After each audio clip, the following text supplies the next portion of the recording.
Hello everyone, hope you're doing well. Today we're back on the second update 1.87 dev server, and I thought we'd have a look at the different radars that are actually on offer in the game.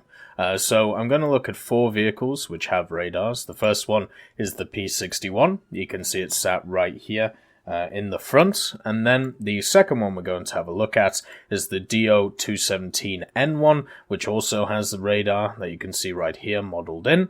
Then we're going to have a look at the LA200, which is sat over here, the radar once again being in the nose. It's lovely that they modeled it in the x-rays, by the way. And then the last one is the Mitsubishi T2, where it's also in the nose. Since I'm wondering, since it's a component, if you can damage it. My guess would be yes. But in this video, as I said, we're just going to go through what it looks like, how it works, and all of this stuff. Because I think it is very useful to understand how it's going to work for different vehicles, because even though the general functionality is very similar, there are little quirks depending on which vehicles you have. There seems to be 2 styles of radar right now in the game. You have the general one, which just shows an overall radar, and then you have one which basically shows the ideas of being able to target it. So this is the radar that I'm talking about, which just kind of shows you where a person is. What happens is you have the radar on the left hand side in the semicircle, and what it does is it is tracking a target. So right now it's tracking that one, or that bunch of targets that you see over there. You can see that they're 9 kilometers away. Well, they're not 9 kilometers away, but the extent of the radar that I have is 9 kilometers away. And what it does is it leaves on the top of the screen there that you can see a triangle. So even if these guys that you see over here are way out of your range when it comes to being able to target them, you can find them on the radar, meaning that machines like you see here, the P61, become a hell of a lot more useful than they were before. Now there seems to be a ping system involved, so you can actually see with the arrow, right? It is taking a few seconds to recalibrate where the enemies are, and it is also doing it on the radar over there. So it is going to be a little bit slow, I think is the way to put it, but that is good. You don't want it to be instantaneous all the time. So there we go, we've annihilated both of the aircraft that we can see there. And now you can see the triangle fades, and we have nothing on the radar. Now in this case, we can't change the range of this radar, apart from 3, 9, 18 kilometers, and we can turn it off. And the way you know that it's off is if the lightning bolt at the top disappears. Now, I don't know why you would turn it off in situations for the P61. Obviously, this will be very useful for this machine to set up kills, I think is the best way of putting it, and also be an asset to your team if you're in a squad. So that's how it works for the P61. Let's try the next vehicle in the list, because I think it's important to get different perspectives on different vehicles to show you how the radar changes. So the next one's the LA200, which once again doesn't have air-to-air missiles, doesn't get the lock-on system, but gets the targeting system. Now you can see the targeting system has actually changed here. Instead of a wider berth that the radar had on the P61, it is much more direct. So you only have a little area in the front which you can actually see.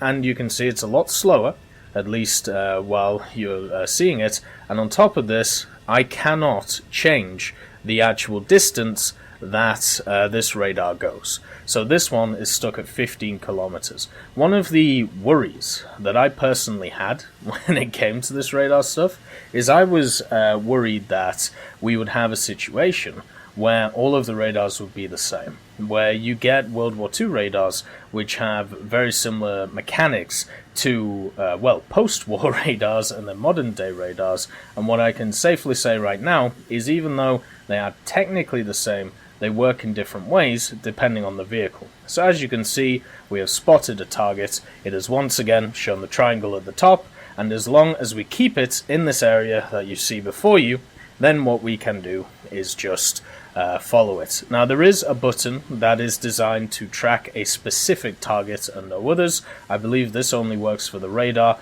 which is designed to also be able to which is also be able to set up for kills. So what I mean is give you a lead indicator and also give you an idea for your air-to-air missiles. So even when this guy was way out of range for us to actually hit with our targeting system in Air Realistic, you could already spot him. And for it's going to be interesting to see how this actually works in something like Simulator. Are you still going to have the thing in the top left that you see here? And if we turn it off straight away, you can see that everything goes, including the triangle at the top. And then if we turn it back on, once it glides over it, the target's here. You can see how this one is much quicker in response to the P61 one because it has less time to travel. It's covering a smaller area, so the pings between the target and you are going to be a hell of a lot quicker. And that, to me, is kind of interesting. It's nice to see that they've implemented that. So there we go. That's how it works for the LA200.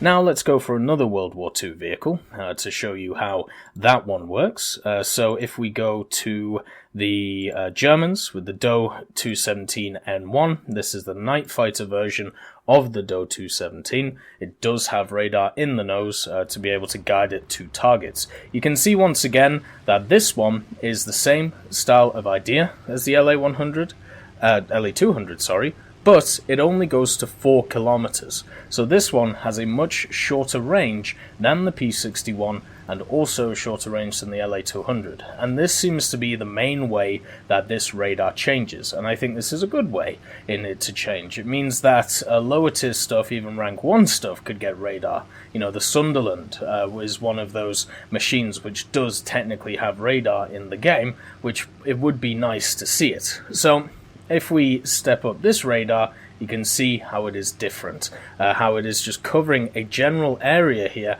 and there is no actual waving, you know, going forward and backwards when it comes to it. So what we need to do is we need to find some Allied forces. There are some there, so what we'll do is we'll just go past them and go away. And I'll show you how this radar works compared to the other ones.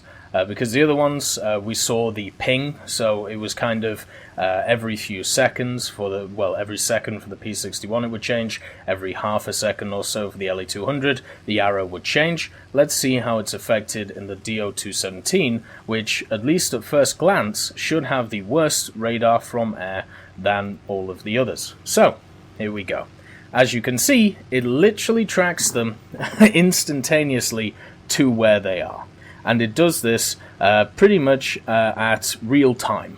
So you can see that all of the triangles are moving as I am moving. You can see that they're moving on the radar as well, but this radar has a much shorter length. So this only goes about 4 kilometers, which is pretty much within true distance, unless we're talking about night in air realistic battles. So this one is definitely a lot less useful. But it is kind of interesting to show the difference, right? This one is instantaneous feedback on the triangles, instantaneous feedback on the radar on the left, but it isn't as long range as the other two, but, you know, it is much more precise. So for me, that is really cool. The fact that even during these little tries, you know, we have something which is a lot different compared to everything else. Even though it's a similar system, you can see the little intricacies which are going on here between each of the radar systems, which I really love. I think in this video as well,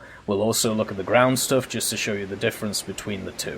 So here is the probably the most advanced radar that you can get when it comes to the game. This is the Mitsubishi T2, and I've just set off a rocket by accident. Well, not set off a rocket, but set off a targeting system. Can I really fire this on the ground? Never. We're not going to find out. I'll just turn it off. So let's go up. And I haven't turned the radar on yet, so we'll go over here and we'll set it up. And we'll just get that MiG-15 so I know how far away it is, so this should be easy to do. So this is technically the most sophisticated radar when it comes to air combat that this game has. And from there, you kind of seen the whole broad part of the spectrum. You've seen the P61, which has a really wide radar, which can go, you know, a decent amount of, you know, lengths.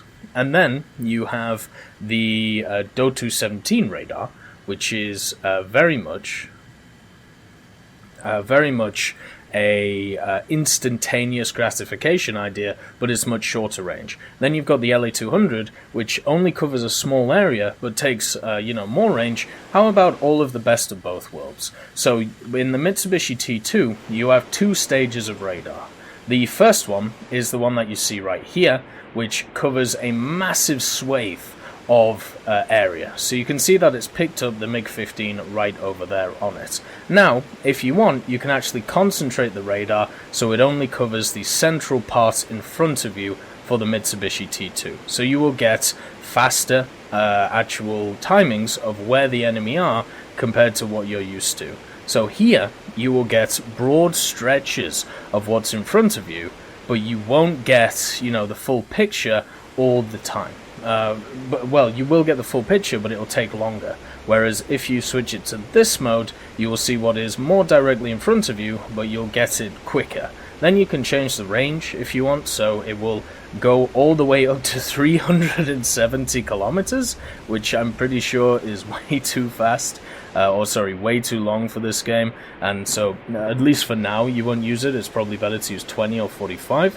But the main thing to understand is with this radar, you're able to target lock, which is what I'm trying to do here. There we go. We've target locked on the enemy. It's following it, as you can see with the arrow, and then you can set this up. So this tells me exactly where I need to shoot this MiG-15. Now, since the MiG-15 is a lot lower in speed than the Mitsubishi, it's kind of annoying to set this up, and it is much easier to actually just set up an air-to-air missile. But there we go. We've set on the radar. We have the MiG-15 in our sights. All we have to do is click on it with the track button. It tells us the distance. It tells us the difference in velocity. Therefore, we can set up the guns and shoot where it's telling us to, and of course miss because I'm a horrible shot when it comes to aircraft. But the main thing is, with it, is you can set up kills very much like this with this new top tier aircraft without really thinking. And or you can just do that. It's really up to you. But those are the differences when it comes to AA from the air. You have the instantaneous system from the DOE. You have the massive wide-ranging system with a decent range with the P61. With the LA200, it's a little bit closer but a little bit longer range. And then with the Mitsubishi T2, you have everything plus the tracking of enemies that you can do with the lead indicator as well. So let's have a look at some of the other stuff. This is the Tunguska. So the Tunguska obviously has radar-guided AA. It's as simple as that. And there are a bunch of other machines which also have it in the game, but the Tunguska is a new vehicle, so I think it's worth showing it off. I think it's probably the best way of putting it. So all you have to do, oops, that's the wrong button, and I've just realized that I have I have stuff marked to it, so let's just turn these ones off for now. I will turn them on later when I find proper buttons. But you can see we have a 360 radar, which is generally looking in the option where we want to see. You can see it on the left-hand side there. You can once again change the range on it. You can also tell it to only cover a certain area around you. It will, as you can see, switch from 10 kilometers to 20 kilometers and gives you a general range of what you're seeing. Now we can see that the enemy is targeted with the triangle and the letters around it. That means we can click the target button and it will follow the target, and we can just line it up really easily, shoot the guns, and hopefully those hit. If not, then that's completely fine. Yep, they miss, and that's alright. The radar seems to lose every once in a while. Even though it's still targeted on the radar, I can't actually target this machine, which is okay. But it is something to take into account. But this is pretty much how the radar for the Tunguska and the top tier AA is going to work. But there is another radar there, which will actually make a difference to this whole thing. So you've got that type of radar AA, and then you have another one. And the other one is the Vulcan. The Vulcan is probably the best way of describing this, so I think I'll just do this real quick, just to show you quickly what I mean by it. So you have the one where you're in third person, right? Where you're in third person, you're shooting an enemy. It's pretty simple. When it comes to the Vulcan, what you have to do with its radar is actually look down the sight. So you can see that we have the system here. but we can't track, right? Nothing is tracking, nothing is going on, right? Now, if we look down the sight, you can see we're already tracking. It's as simple as that. So with with the Vulcan, it is all down the sight. So as long as you're looking down the sight, you have the same capabilities as before. All you have to do is, instead of using the radar button to turn it on, you can also change it, by the way, if you feel like it, if you want to do something like that, but this to me seems a little bit crazy, so it's much better to do it like this. All you have to do is look it down the sight, hit the lock on button, and what you do is you just set up your lead indicator and fire a little bit, and the person will die. So that's how the other ground one works. You basically have to actually be in the sight to use it, and it really depends on what vehicle you're using on which one you actually have to do. So for me, that's pretty cool, right? And once you go out of the sight, it disappears. There is a little bit of lag when it comes to it, but that's okay. You know, it's not the end of the world. We'll just wait for him to come back, just so we can actually kill him. Because for some reason, sometimes even the radar AA can be a little bit fidgety, at least for now in its new system. So, you just line up the green thing, and then just shoot as many rounds as you feel like, and eventually the plane will die. But in this mode, you cannot do it in third person. So you've got to make sure, wow, look at that, that's pretty cool on the top.